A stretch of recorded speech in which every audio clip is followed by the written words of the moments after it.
Okay, we've just gone 10:30, so maybe we ought to make Ah, a start to keep to time. So welcome everybody, and it's good to have so many people join us for this talk with Dermot. And welcome, Dermot. We'll come to introduce you properly in a few minutes. Now, just to explain the format for today, I think most people are familiar with it now. Um, but we'll be starting with a centering group alignment for a little moment, with a bit of quiet music, and then Dermot will give his first talk on expanding understanding of spirituality today, and then we have breakout groups, and then there's just a short break followed by Dermot's second talk, more conscious conversations in the breakout groups. And then at about 12:15 by this time, there'll be a whole group session where we can ask questions or make comments on Dermot's input, our own thoughts. And then at the end, we'll hold an intention for the future. And we shall finish by 12:30, hopefully. But just before we get started on our centering group alignment, I'm going to ask Heather Jane and Janice to tell us a little bit about an extra event that hasn't actually been publicised yet, which is the launch of the Voices of Contemporary Christian books. So, Heather Jane, do you want to come on to just explain a little bit about that? okay. Well, thank you very much, Don, for that. That's kind of you to let us use this to plug the next event. It's actually happening on the 2nd of May, and it's mainly for members of Cana and possibly PCN and other related networks. And it's to launch our newish book, which is called Voices of Contemporary Christians Towards the Universal. And Janice and I put this together. It's an expanded version of an earlier book we did, which was Voices of Contemporary Christians speaking about the new awareness.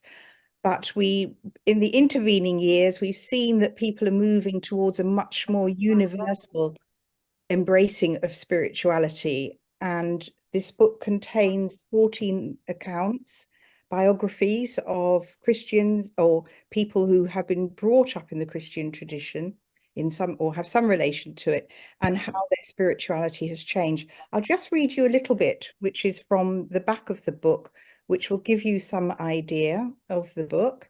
The foreword was written by Dermot, so we're very pleased to see him here today.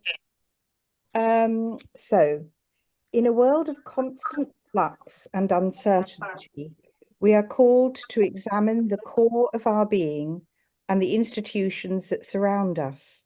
The need for change is no longer a mere suggestion, it is a cry of the heart. Voices of Contemporary Christians is a powerful testament to the transformative power of exploration and discovery. Through the stories of 14 individuals with Christian roots who ventured beyond the confines of their tradition, we are invited to join them on a journey of personal growth and universal understanding.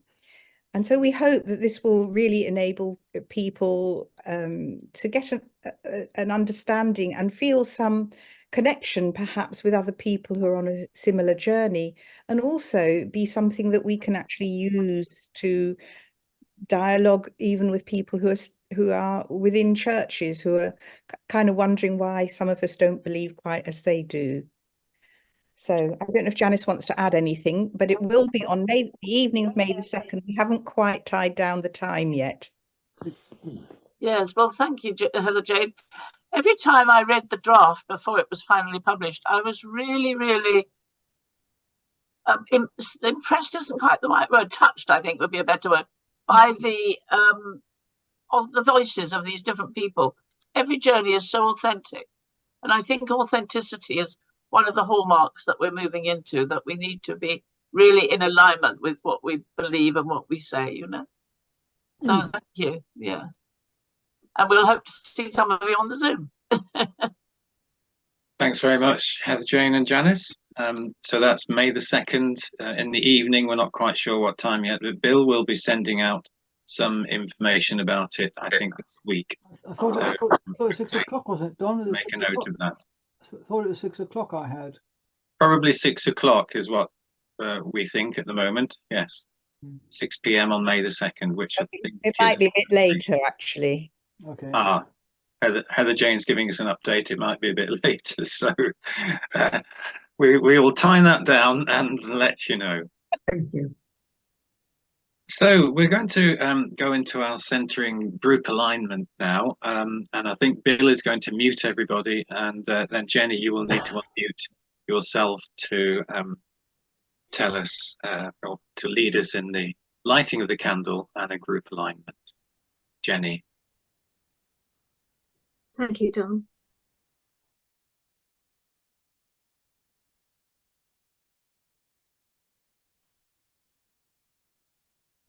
Jenny, to unmute yourself.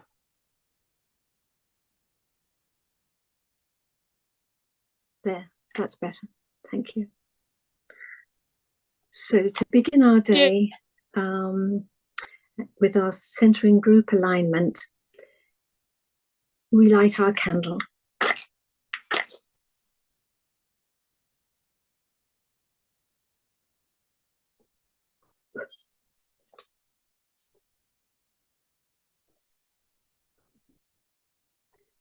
With hearts and minds prepared, we come into alignment with one another, physically distant, yet unified in the here and now.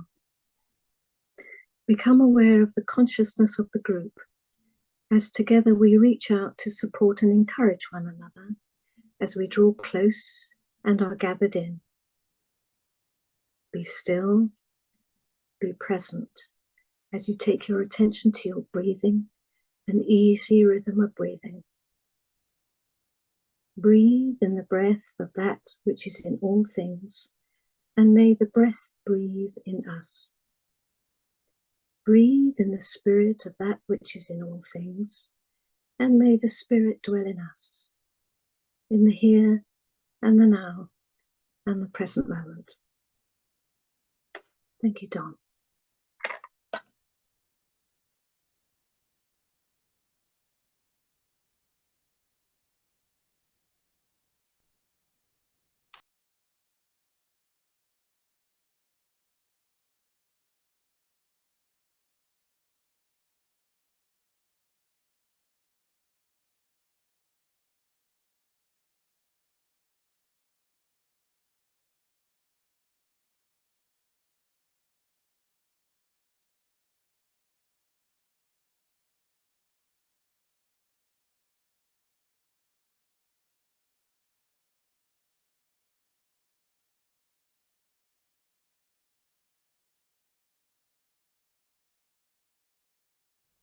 Thank you all as we align ourselves together for this session today. Now I'm going to hand over to Janice, who is going to introduce Diarmuid, a long-term friend of Cana, to us all. Thank you, Janice. Thank you, Don. Well, just to say briefly that Cana grew out of the Bridge Trust, which started in the early 70s, where we began to grasp the wholeness of everything. The word holistic was very common then. And from within Cana came a small group that really felt that Christianity needed to move into this greater wholeness, and that the message of wherever you live in the world, if you don't believe in Jesus, you're not saved, sort of from the fundamentalist end, didn't sort of fit with the whole world view. And it was in the very late 80s that I was driving back across County Cork in Ireland with my husband, and I had just visited one of our daughters who lives there. And we stopped in a cafe in the middle of a little small town to have a coffee. And there was Father Adrian Smith, who was a Catholic priest already part of Cana and part of the little group that was pioneering this, to them, a quite new idea, really. And he introduced me to his friend, and that was Father Donato Mercu. And so he became very much involved with Cana, ran several sessions, and was one of the speakers at our first conference in 1991. So it's with great pleasure that I introduce him here today, because I feel he's really given the voice of authenticity for many people. He's written lots and lots of books. My favorite one is this one, Quantum Theology, which sort of helped to bring science and spirituality together. So I'm just going to read you one little bit from that book, which I think sets the tone. Our universe is so vastly complex that no one species, no matter how enlightened, and no one religious system, no matter how sophisticated, could comprehend and understand the totality. So thank you, Diarmuid, for joining us. And I hope you'll give us a few steps towards understanding and embracing and loving this whole totality. Bless you. Thank you. Thank you very much, Janice. Thank you for your kind words. Thanks to Cana for inviting me to work with the group today. What I'm going to do is I'm going to flag up a few PowerPoint images, and then I'm going to speak to those for about 20 minutes, and that will lead into the first period of reflective conversations. So bear with me just for a moment while I bring up this image.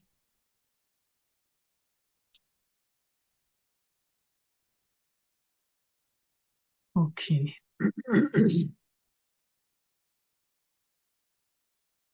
So when we talk about spirituality today, just these opening few thoughts to get us going. The religion, or the sense of the religious world that has been around for much of the 20th century and going back for maybe a few hundred years before that, was very much a spirituality of escape. Escape from this vale of tears to the salvation and fulfillment of a world beyond. And therefore, the rather negative view of the present world was inherent to that understanding. Whereas today, what's emerging and has been really for the past 50 years or so is the emphasis on the word engage, that we're called to a greater sense of engagement, and that implies liberation, or a form of liberation, embracing the whole of God's creation. And that's part of what I have in mind by the totality that Janice referred to in the introduction a few minutes ago. So I find it personally helpful to think of the material on the left as what we used to call the spiritual life, and then the material on the right, which we'll be looking at in our reflections today, I tend to call spirituality, just to have a sense of clarity in terms of the language and the terms that we commonly use. Now, these two images that I'm showing you, the one on the left then is the more traditional one of the spiritual life as traditionally understood. And what we have here is we have a triangle within a closed circle. And there's a direct line between me and God. And so the understanding of God here is the ruling God from above and outside creation. And then there's the me, which is the individual person. And although there is in theory a direct line between me and God, and people will understand that in somewhat different ways, nonetheless, to get it right in terms of the spiritual life here is a lifelong struggle. And to assist us in that task, because we can't do it on our own, we have the church at the bottom of the triangle on the left, and we have what we call prayer life at the bottom of the triangle on the right. Now, church here in the generally Protestant senses includes particularly the reference to Scripture and the importance of the Word of God. In the Catholic tradition, it would be much more the emphasis on sacraments and the regular attendance at sacraments, and particularly at Sunday Eucharist. On the right, prayer life here, unfortunately, has a very literal meaning. It's about saying prayers or about doing prayers in a prayerful place. And the prayerful place would normally be a church or in the privacy of your own home. Therefore, any sense of prayer related to the wider meaning of life, related to relationships or related to nature or creation, is not allowed here. That's seen as a dangerous distraction from what our prayer life should be about. We're dealing with a closed circle here in which everything is understood to be fixed, to be contained, and to be unchangeable. And so people say, well, there is no problem. You either have a spiritual life or you don't, and therefore get on with it from there. Obviously, that is the paradigm, as Janice and Heather Jane are showing in their books, in their recent book particularly, that's the paradigm. It no longer speaks meaningfully to people. It's too narrow, it's too closed, it's too rigid. It doesn't make sense in an evolutionary world, in an evolutionary creation that we now inhabit. The diagram on the right, as you can see, first and foremost, all the diagrams are open, whereas everything on the left is closed. And whereas everything on the left is more fixed, on the right you can pick up a sense of movement. And it's a movement forever outward, which is the arrows pointing out into the more open-ended reality of creation. So these numbers that are there, just to say a word about them. So number 1, which is the outer circle, that's the cosmic horizon. That's God's oldest and largest time scale that we know.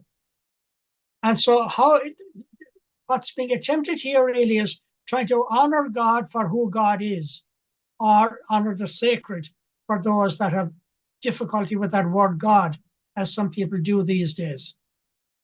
So on the diagram on the left, where do we start? We start with me and God, very individualistic, and in that straight line. And so the spiritual life in the diagram on the left is for persons only, for human beings only, and more literally, it's about the salvation of the soul. It's not even about the salvation of the whole person. The diagram on the right, where do we begin? Well, to some extent, the jury is out on this one for the time being, but there is an emerging consensus. We begin with the largest of the horizons. Why? Because that's where God begins in time. Our God has been fully at work in creation for billions of years, long before religions were ever heard of, our churches ever built, our clergy evolving or whatever. Then number 2, which is the next circle in, our planetary context. We are earthlings in God's creation. And how do we come to terms with that fact or that reality? In the diagram on the left, you're a person with a soul, and the only thing that really matters is the soul. And the diagram on the right, it's your identity and reality as an earthling, as a creature of the earth. That's of primary significance. Now, it's in my second part this morning that I speak more at length about that bit. Circle number 3, moving in, is our mutual solidarity with all other beings, all other creatures. And today we would include the mountains, the lakes, and even planet Earth itself in the understanding of other beings. Then the diagram gets a little bit complicated to highlight the fundamental relational identity of what's going on here. So the 3 number 4s represent the interweaving web of life. There's an American social scientist now called Jeremy Lent. And in 2017, he wrote a very inspiring book called The Patterning Instinct. And everything in creation is programmed for patterning. The word I use here, everything is programmed for interrelating or interconnection. That's the point being made by these 3 number 4s. And then right inside in the middle, you have a number 5, which I describe as humans in the web of belonging. So you see on the left, the human being is represented by the lone individual. That's very much the Aristotelian understanding of the human person, which is only about less than 2,500 years old. The understanding of the person on the right is radically different. We take our identity from the web of belonging. It's what we belong to that gives us our identity. In a basic biological sense, you can understand that we each come into the world through a relationship, the relationship of our parents, who in turn are, if you like, mediating and facilitating the creative energy of the universe, out of which we're all born. So it's our belonging that defines our identity. It's from the web of belonging that we initially receive an identity, and the more deeply we grow into it will depend very much on how we interconnect and interrelate. Not merely with other human beings. Even that bit was neglected in the diagram on the left. But in the diagram on the right now, it's how we interrelate with all life forms, from the cosmos down to the basic bacteria. So that's the shift that's taking place. It's taking place within the religions, but for the greater part outside the religions. And in that process, there is a great breaking down, fortunately, of the old dualistic splits, particularly between sacred and secular. People sometimes ask me, you see, if you notice, in the diagram on the left, God is named. On the diagram on the right, we have no reference to God. So where is God? In the diagram on the right, God is the heart and soul of the capacity for relating. The capacity for relating. The entire thing is divine. The entire process is sacred. And so the word God is not in there, but there's godliness written all over it, understood in that way. Just take a quiet moment to look at those two diagrams then. And this is where the shift is. This is the big change.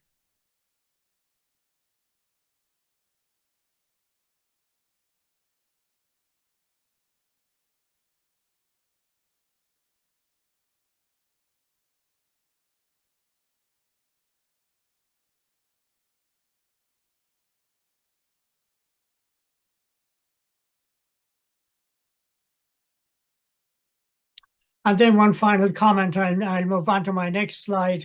Again, there's no reference to church there, but even in the Christian tradition, as some of you know this already, church began from the basic understanding of community of faith. When St. Paul talks about ecclesia, that's what he's talking about. He's talking about community. Unfortunately, church was never really meant to be a major institution, which is how many people have come to know it and associate and understand it. The whole purpose of church is to create life-giving, faith-centered communities. And so again, the communal aspect is very strong in that diagram on the right, except once again, we're not confining it to persons. We're extending it to include the whole creation. Now, therefore, the understanding of our faith here, the new understanding that's emerging. Humans are creatures of spirit rather than of soul. Again, in my second session, I'll explain that a bit more clearly. It is the spirit that energizes everything in creation. And so there's a new understanding of what we call God emerging here. Not so much God, the patriarchal creator from the top down, but the spirit that animates and energizes everything from within the heart of creation itself. There are no superior spirit beings in God's creation. So in the old understanding of soul given to us from Aristotle, we were the creatures with a soul. Nothing else had a soul. Whereas now in the understanding that everything is energized by the spirit of by the energy of the spirit, then there are no superior beings anywhere in God's creation. We're all unique, but not superior. That's a major shift that has huge implications. Humans are earthlings infused with the energy and the grace of spirit. Again, I'll come back to that in my second session and make a little bit more clear what's involved in that. And so how do we cultivate a kindred relationship with all other beings as depicted in my previous diagram?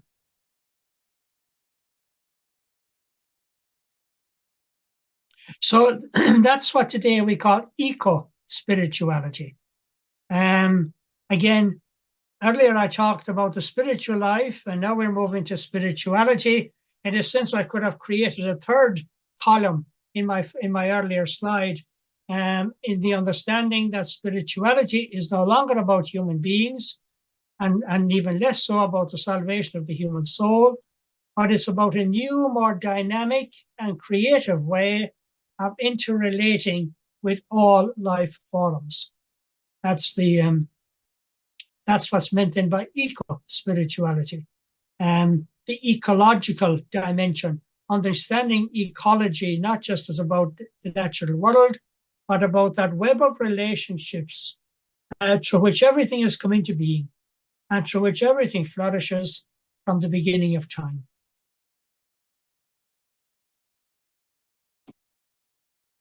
And then how do we mutually empower all life beings? And then this word empower is becoming quite an important word in our understanding of Christianity today. Whereas the preoccupation in the past was often about power. As we delve more deeply into the Gospels and into the story of Jesus, in the light of contemporary science, in the light of contemporary other ancient studies in ancient history and archaeology, we're beginning to understand that Jesus was primarily about a process and a program for empowering. And again, we have to hear that today in terms of all the other creatures that share creation with us. So what are some of the implications then of this? There's a whole new context here of what it means to be human. So maybe let's get that bit clear from this first piece of my input. And again, on the image of the left that I showed you earlier, it was the isolated individual person, and each of us being individually responsible for our own salvation. And primarily, we each look after our own selves first, and then we care about others after that. And as I've already said, there was no inclusion at all, really, of the wider world. And that's the new bit. And then in the column on the right, we are redefining the human. This is a big piece of work in contemporary anthropology, the study of what it means to be human, understanding ourselves as coming out of the web of relationships. So, for instance, we talk kind of loosely about a baby coming into the world. As we understand human life today, we're all born out of the world. We don't come into it. We're born out of that energy of the spirit that energizes everything in creation. And therefore, strictly speaking, our parents are not so much procreators as mediators of that cosmic energy, cosmic spirit-inspired energy out of which we're all born. It's our belonging that defines who we are, which is my next slide. We belong to creation. And therefore, creation can no longer be seen and must no longer be seen as an object for human mastery. Even that language in the opening chapter of the book of Genesis, to dominate and control creation, contemporary scholars are saying that that is not even an accurate translation of the original Hebrew, which indicates more to be responsible stewards of the creation. And so seeing creation as an object to dominate and control, which we can see politically and economically, is becoming more and more problematic and destructive, and is no longer acceptable. Number 3, transcending religion's narrow horizons. Now, the monotheistic religions of Judaism, Christianity, and Islam are the ones that tend to have that narrower understanding of the human and the narrower understanding of creation. Even though indeed there are scholars that argue that all the religions do embrace this bigger vision, and I'm prepared to go along with that, but one has to dig very deeply into the deeper layers of the religion, which themselves have not been honored, as many of these religions evolved in the understanding we have of them today. And so therefore, how do the religions open up to these wider, enlarged horizons? and that's the task and the call then of eco-spirituality, or spirituality itself. One example then of the change here for the religions is the inherited three-tier universe, which in fact is there in all the religions, but particularly in the monotheistic ones. So the heavens above, earth in between, and Hades, or the underworld, underneath. We now know from modern science that understanding, that universe never existed. And therefore it's a particular portrayal or understanding of the universe that was common in earlier times. In fact, it belongs very much to the post-agricultural era, and is very much a feature of the patriarchal way of looking at things, in which God was projected out of creation up above the sky, understood as a reigning and ruling king, then reigning and ruling down through the earth, and then those that don't comply or work with the meaning of God end up somehow condemned to the underworld. And even in the Christian religion today, certainly in the more fundamentalist churches, they still cling rather rigidly to this three-tier universe, which is no longer meaningful. And finally, then the imperial God gives way to the Great Spirit. So again, this imperial understanding of God is a ruling king. That's only about 6,000 or 7,000 years old. Now, many of us have been conditioned by the 2,000-year understanding. So to talk of 6,000 or 7,000 years is very stretching for a lot of people. I want us to hear that within the context of the fact that we're a species that have been on this earth for 7 million years. So 6,000 or 7,000 out of 7 million is quite small. And it's only in that time really that we have had this imperial understanding of God. And that's now giving way to what our indigenous peoples around the world call the Great Spirit. And that's the bit I'm going to come to in number 2. So in number 2, I'm going to be giving a theology of how we understand our grounding in creation, which will be the Great Spirit. And then I'm going to look at a very practical grounding, ecologically speaking, and those will be the 2 examples I'll come to in part 2. So for the group work for this first session, my proposal is simply to have a conversation. What has hit you most strongly from what you've heard? What do you find affirming or encouraging? And what do you find difficult to make sense of? And particularly with that last bit, perhaps you can help each other out to make some sense of that. Over to you. Bill, I think, is putting the people into groups. Is that right? Thank you. Thanks, Dermot. Yes, Bill's going to be putting us into groups in a moment. Plenty to discuss there and think about. So, Bill, when you're ready, we'll get the invitation to join a group coming up on the screen, and just click to join it. Welcome back, everybody. We're going to take a short break now. Very productive breakout session we've had. I hope everybody else has. So we'll take a short break and we'll come back at 25 to 12, if that's okay. Thank you. Well, I hope most of you are back now. And we're going to continue with Dermot's second talk, where he's going to kind of elaborate a little more on what he was saying in the first. So Dermot, over to you. Okay, can everybody hear me? Hopefully. Yeah, okay. So I want to begin this session by talking, just introducing this concept of the Great Spirit, which on this occasion I'm not going to develop at any length, but just to give you an idea of where I'm going. So I'm beginning here with some of the theology of creation, or the theological understanding of creation that's now coming to the fore.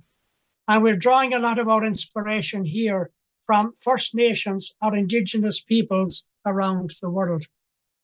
And so this short quotation from a British scholar: primal peoples respect nature because they see it as a manifestation of spirit. And since they themselves are manifestations of spirit too, they feel a sense of kinship and connection with nature, a sense of sharing identity with it, which contrasts with the sense of otherness to the natural world which we normally experience. Primal peoples see themselves as custodians of the land, looking after it on behalf of the Great Spirit. Immediately, I need to say, this is not pantheism. We're not saying that God is confined to creation.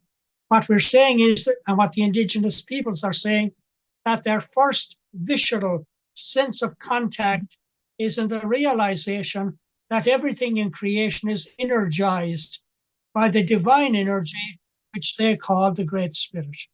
So that's the context. And I find it kind of sad that I'm not aware of any theologian that is yet picking this up. Theologians are picking up the insights from science, but they're not integrating this dimension, which I feel is a serious lack and hopefully will be addressed within the next 5 to 10 years. Now, the second quotation then that I want to offer you is from the theologian Elizabeth Johnson. She says, "A creator spirit dwells at the heart of the natural world." So not the supernatural one, but the natural one, graciously energizing its evolution from within, compassionately holding all creatures in their finitude and death. So death is not an evil, death is a dimension of creation too, and drawing the world forward towards an unimaginable future, which is the whole process of evolution.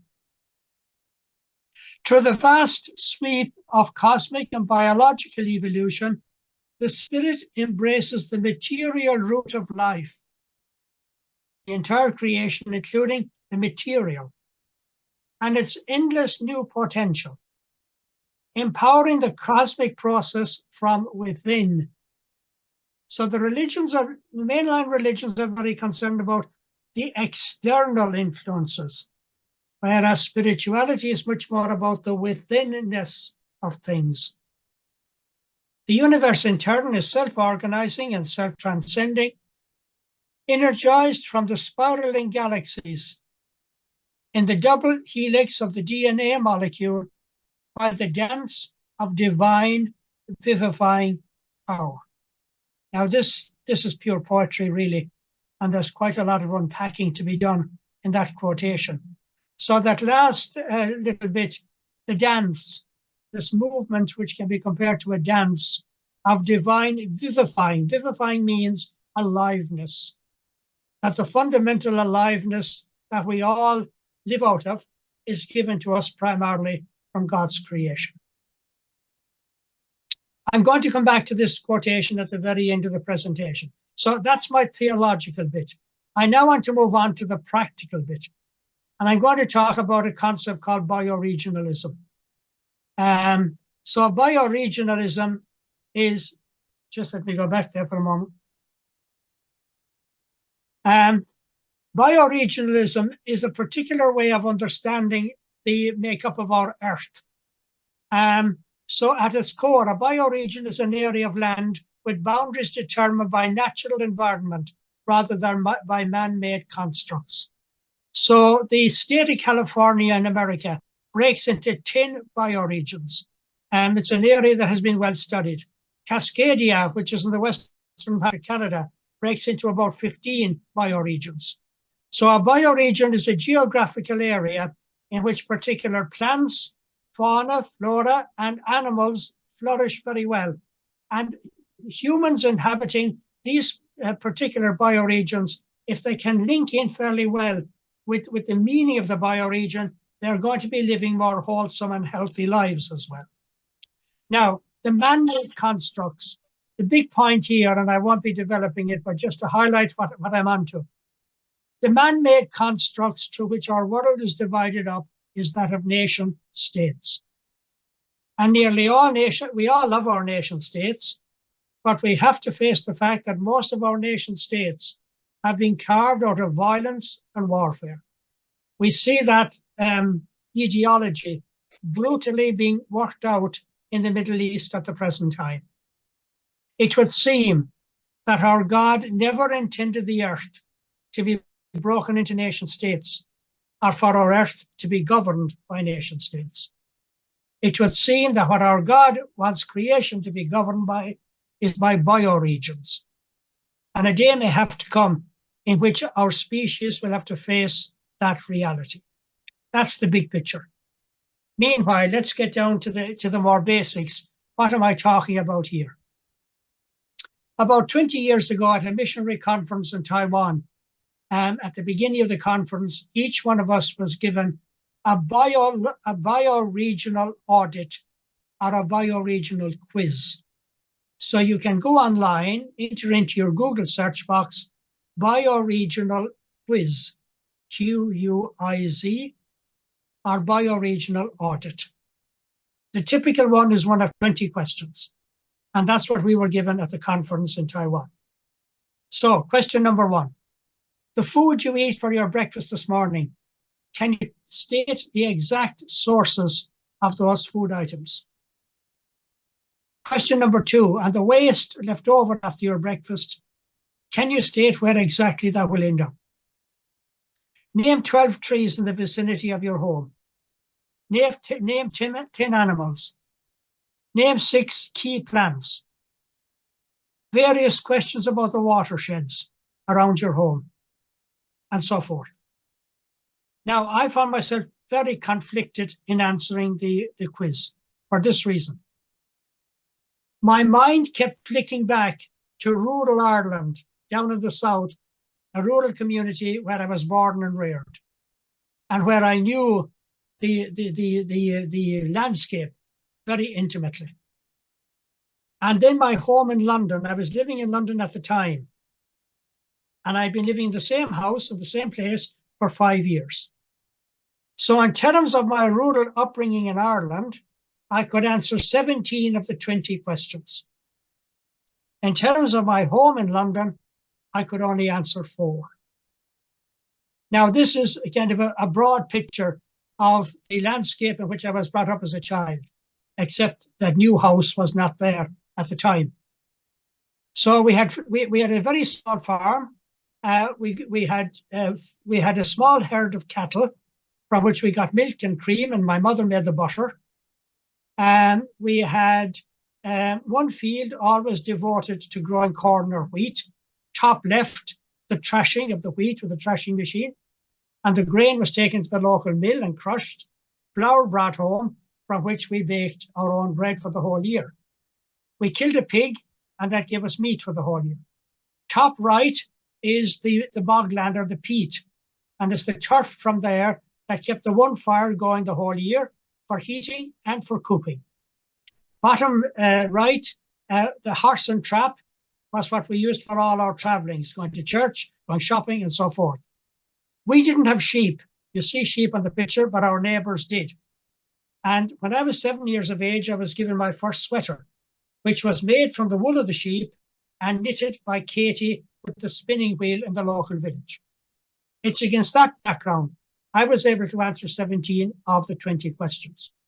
I don't want to glamorize this, because I also have to admit I spent a number of years in therapy dealing with the emotional isolation and loneliness of that particular upbringing. But from the bioregional point of view, it was hugely significant in my influence. And therefore, in London, where I was living, and which I loved and was very happy there, I was grossly disconnected from my bioregion. Somebody has offered this reflection on the quiz. If you can only answer 3 questions or less, you're living in the clouds. You're not grounded at all. 4 to 7, which was true for my home in London. It's hard to be in 2 places at once when you're not anywhere at all, really. 8 to 12, a fair grasp of the obvious. 13 to 16, you're paying attention. 17 to 19, that's where I was in terms of my upbringing in Ireland. You know where you're at. And then 20, you know not only where you're at, but you know where it's at as well. In other words, you know the reality. Now, what am I on to here? It's reckoned that in America, about 50 million people are now dealing deeply versed in the new science, or what they call the new story or the new cosmology. That's about 1/5 of the population. That's more than the critical threshold. And yet America comes along and elects a guy like Donald Trump and is likely to elect him again in a few months from now. And several people have sent me emails from America saying, what is the disconnect? What is the disconnect? We have this wonderful vision. We have 50 million people deeply grounded in it. And so there is some disconnect. Personally, I think the disconnect is the lack of a bioregional grounding. A bioregional grounding, which I know is notoriously difficult in our cities and towns, as I experienced during my time living in London. Now, how we go about it is a major challenge, obviously, that I can't cover in the limited time I have today. But I do think it's important when we talk about spirituality today, and we talk about reclaiming our identity as earthlings, and that God works through us primarily as earthlings, with a new sense of being grounded in creation and in nature, then I think we will need to reclaim some sense of awareness and some sense of being able to identify our bioregions and reclaim a more engaged way of dealing with them. So remember my first slide, the spirituality, of the pseudo-spirituality of escape, now giving way to the spirituality of engagement. And in drawing up this issue and highlighting it with you, I'm really getting down to real practicalities. And as I've already said, the finer details of all that I have to leave for each one of us to try and work out for ourselves.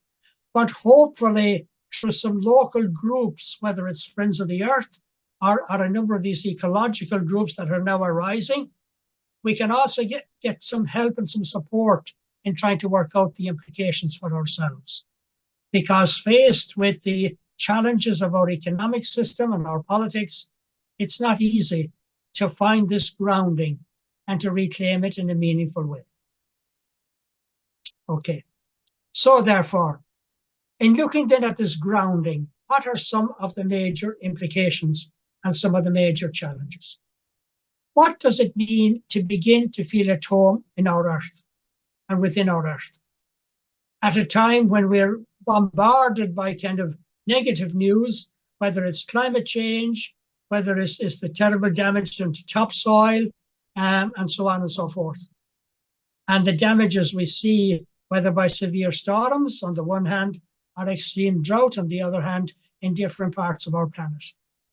So what does it mean to be at home in our earth?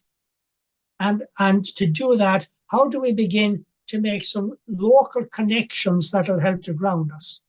Maybe supporting things like farm markets or local markets and wherever possible, maybe even growing a little of our own home produce on a local basis. Secondly, how grounded are we in terms of our economic responsibilities? What do we actually spend our money on? And maybe being more aware of that in a world in which we are, if you look at 4 lines down in my screen, a world in which we're bombarded by false advertising all the time. And the allurement of advertising can distract us, and often we're pushed into situations where we end up buying more than we actually need. What would it mean to be grounded in terms of political engagement? Yes, I mean, if we can engage with the major political parties and the major political systems, great, but that can feel very distant for a lot of people and not that easy to connect in meaningful ways. Fourthly, in terms of critical consciousness, being aware of what's going on, being aware of the real issues and not being over-influenced by the social media, or as I've already mentioned, the aggressive kind of advertising that's bombarding people all the time in the contemporary world. How grounded are we in a creation-based morality? That we're not just thinking of model values and ethical values simply in terms of human behavior. Often in the past with a preoccupation of sexual morality, but that we also see our model responsibilities around our care for the earth and care for other creatures that share the earth with us. How grounded are we in creation-based worship or ritual? Again, most of our worship in the public sense takes place within buildings, within churches. It would be nice to see more rituals and worship taking place in open spaces when and where that is possible. I know weather can militate against us sometimes, but I think authentic worship, authentic prayer, authentic ritual, in terms of what we're talking about, is always going to be more meaningful when it's done, excuse me, in an outdoor setting. And then finally, how grounded are we in an adult spirit-based faith? Which is where I began this reflection, and which is where I'll end in a moment. So that we get away from the kind of codependency that some people are still operating out of. This kind of God above the sky or outside the world to which we have to be accountable, to realize that the God who loves us unconditionally is a God who is right there with us at the heart of creation itself. And so that brings me back then to the quotation, and I'm going to end again with this as a final reflection. So hopefully, in the light of what I've said in my first session and my second session thus far, the quotation now takes on a little bit more meaning. A creator spirit dwells at the heart of the natural world, graciously energizing its evolution from within, compassionately holding all creatures in their finitude and death, but also in their flourishing, of course, and drawing the world forward towards an unimaginable future. Through the vast sweep of cosmic and biological evolution, the spirit embraces the material root of life in its endless new potential, empowering the cosmic process from within. The universe, in turn, is self-organizing and self-transcending, energized from the spiraling galaxies in the double helix of the DNA molecule by the dance of divine vivifying power. So this time, as you go into the small groups, you can keep a more general conversation, but perhaps stay with that idea. Okay, so these new ideas, this new horizon towards the more enlarged picture that I described in session 1, what do we need to do to begin grounding it? Let that be your question. What are some of the challenges for the grounding individually? And then who can we call on? Where can we look for some support to help us in that grounding task? Because I think it can feel quite a lonely one and a difficult one if we're trying to go it on our own. So let that be your question for these groups. The challenge to grounding this new vision for us individually and for us in the more collective sense as a species. So I hand back to Bill to put us back into the groups now once more. Well, welcome back to the big group, everybody. I think we've probably all had some very fruitful sessions, I would imagine, and we're going to open it now to anybody who would like to make a comment or ask Diarmuid a question. And I know there was one or two things that arose within our group straight away. I'm going to ask if we can use the raise hand feature, because we're on more than 2 screens. The raise hand feature you will find under reactions, then puts a little hand up on your individual little video. So if we could do that, that would be great. And I can see that Jane has raised her hand, and you're the first one. It puts them all in a nice order for doing this. So Jane, over to you. Okay, I just want to ask something very practical that came up in our group. Diarmuid, would it be possible to have copies of your slides? Yeah, Yeah, I can send them on to. If you send them to Bill, and then Yeah. that'd be brilliant. Thank you very much. Okay, Thank sure. you. Super. Thanks. Hilary, you've got your hand up. Hi, thank you. And thank you for all that you shared, Emmett. I was curious about your term earthling and just wondered if you could say more as to why you choose to use that term and maybe some of the thinking behind that. Yes, I'm using it a lot in recent times, coming out of my Catholic background, believe it or not. There was a document came out from Rome in 2015, which is we're trying to get it fairly extensively studied around the Catholic world, called Laudato Si from this present Pope Francis. And in that, he has some very earth-shaking statements, really, and ones that go against the whole grain of what we have known the Christian faith to be about for almost 2,000 years. But there's one particular statement in it, in number 139, in which it says, we are nature, intimately connected with it and inescapable from it. We are nature, intimately interconnected with it and inescapable from it. So it's that statement I'm picking up and using it a lot in some of my workshops. Now, it's being reinforced by a range of other people from other disciplines as well. So in the history of Christianity, we're seen, for the greater part, we have been perceived to be over against nature and away from it, because the natural world is the realm of sin and temptation. It's the realm of the vale of tears. And so, again, going back to the Aristotelian understanding, we're the creatures with a soul. And the whole point is we're living in a time of sojourn on this earth. We're biding out our time until the time of our death, when we can escape to the supernatural and there find our true meaning and our true identity as ensouled creatures. So I'm using the word earthlings as almost the opposite of the Aristotelian idea, that it's in our identity as creatures of earth, energized by the spirit. And so, in a sense, I'm suggesting that we may need to replace the word soul with the word spirit, because I think that represents more authentically who we really are as human beings and as creatures of God.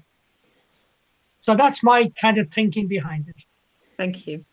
Okay. Thank you, Dermot.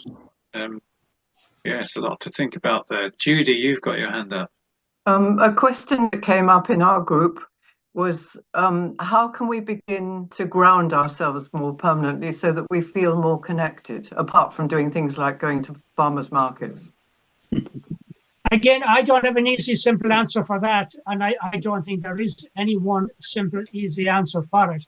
What I would say is take every opportunity you can to ground yourself in the natural world to whatever your capacity allows you to do so. And whether it's cultivating your own garden, growing some of your own vegetables, or if you're a person of older years with limited mobility, maybe visiting the local mountains, visiting the farmers market. And if, when and where possible, if you can get some other people with you and create just maybe a simple ritual around celebrating the spring equinox or the autumn equinox, things of that nature. Yeah, it's. I think it's maybe it's more about a mindset or a change in mindset, rather than just more action. Because in a sense, if anything, our world is too much action and not enough contemplative reflection. Yes. And even if it's only 3 or 4 people coming together and reading a book or having a conversation about trying to understand the natural world more meaningfully, that can be a good gesture to take as well. Yes, one thing that came up was that we were living life on too fast a basis. Yeah, I agree. We need to slow down. Yes, indeed. I see that John Lawless has a hand raised there. John, we can let John, yes, over to John. And first of all, Diarmuid, thanks very much for a wonderful presentation. It certainly has, you're developing this thinking all the time, and I can see where it has moved on, you know. As well as that, it's lovely to hear a good Kerry accent. I'm tuning in. I'm tuning in from Waterford, which will be near neighbour of yours there. I loved your comparison at the start of the two models of the traditional church and then the more cosmic church, or more cosmic view, and in an evolutionary context.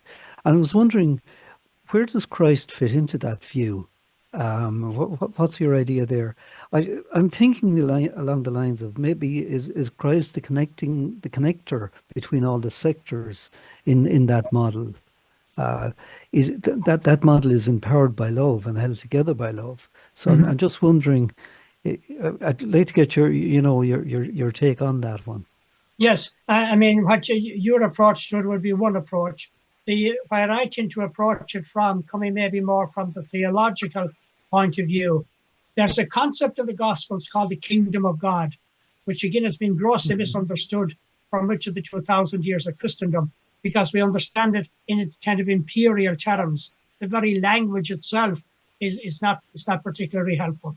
As we understand it today, and coming more from the Aramaic understanding of the background, this new reign of God, which I tend to call the companionship of empowerment in my own books, is not, for most of Christian history, the understanding was that the kingdom of God is about the salvation of humans in God's heavenly kingly realm.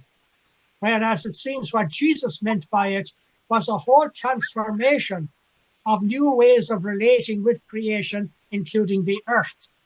And so there is an earthly creation element to a proper gospel understanding of the kingdom of God, which we have long lost, and which scripture scholars have been reclaiming for about the past 50 years.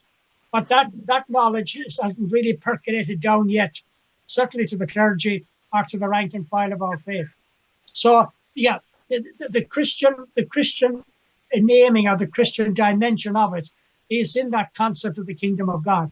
And to use your own words, it is very much about becoming more aware of the interconnectedness of things, and that energy of the spirit, which is not an energy of fragmentation or division.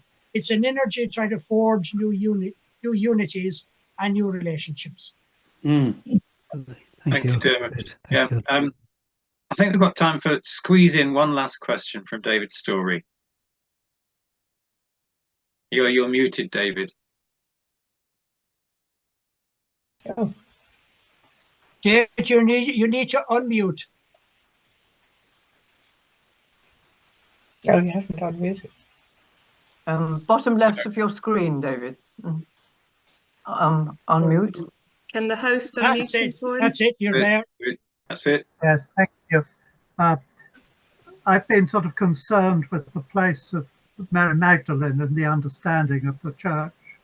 And I'm quite convinced now that she was, as you might say, the partner of Jesus.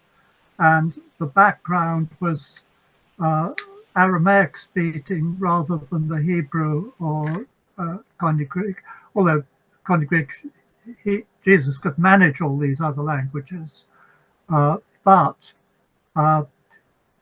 you had the divide between what was happening in Jerusalem with those disciples that remained there and those that spread out, including John and Thomas, who were concerned for the spread of Jesus' teaching, initially in the Aramaic thing, and Thomas is going all the way to India. But to me, what I was getting from what was being said today was, in fact, this business of the setting within which we develop our thinking. And so the developed thinking within the Jerusalem and the main Jewish center is different from the Aramaic center. Center spread, actually, hugely spread in a society which was more dependent on surviving as farming and living off the proceeds of the land, and of course from fishing, Yes. as we Okay. know. Yeah. Thanks, David. Yeah, you're opening up a whole other arena there for us, and you're absolutely right. To get to it in the Gospels, one can approach it from the angle you've suggested, but actually, it's when we look more closely at the parables, many of which are about the land and the way the land is mistreated and misused. That's what I would use as an entry point, and then maybe pick up some of the other points that you're using as well. Thanks. Thank you. Thank you, Dermot. Thank you, and thank you, David. I think time's moved on, and we need to think now about our closing intention, which really picks up on quite a lot of what's been said here. So I'm going to share the screen on our closing intention. I'm just going to hand over to Jane for a moment, to Jane Upchurch. Thank you. Hope you can all see it. I've got pictures on the front of it. Yes, this is something we do at the end of all of our meetings. It seems a shame to waste this group energy that Jenny was talking about at the beginning. So we're just going to spend a few minutes holding this together as an intention, what some might call prayer, that may we live with love and respect for all life. So we're going to just hold that in our mind and in our heart as something that will be birthed into reality, that we may live with love and respect for all life.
Thank you, everybody.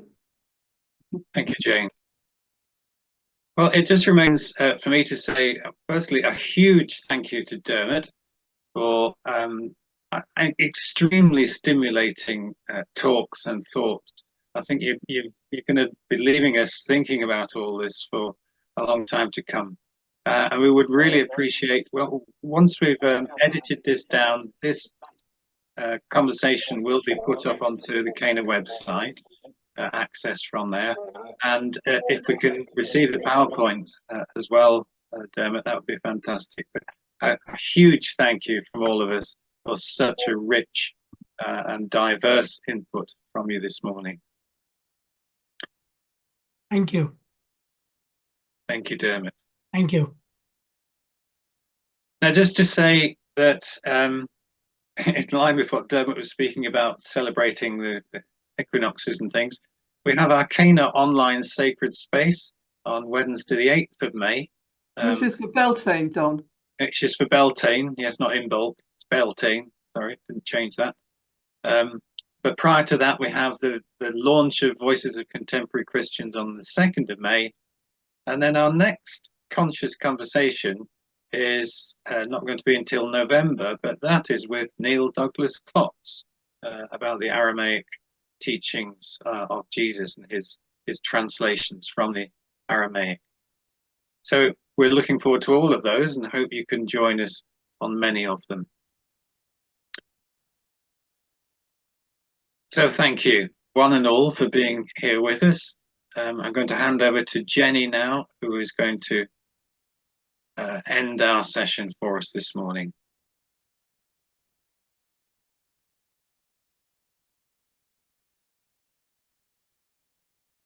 Jenny? Thank you. Thank you. So now, friends, we close our gathering with thankfulness and gratitude for all that we have shared and co-created in this our conscious conversation today.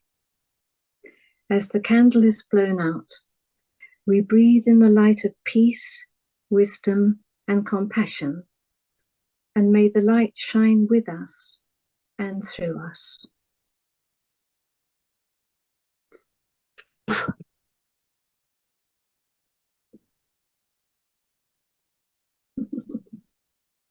Thank you. Thank you. So it just remains to say, may the light be with you all. Thank you very much, one and all. Thank you Thank you. Thank you very very much. much. Bye-bye. Thank you. Wonderful. Bye. Bye. Bye.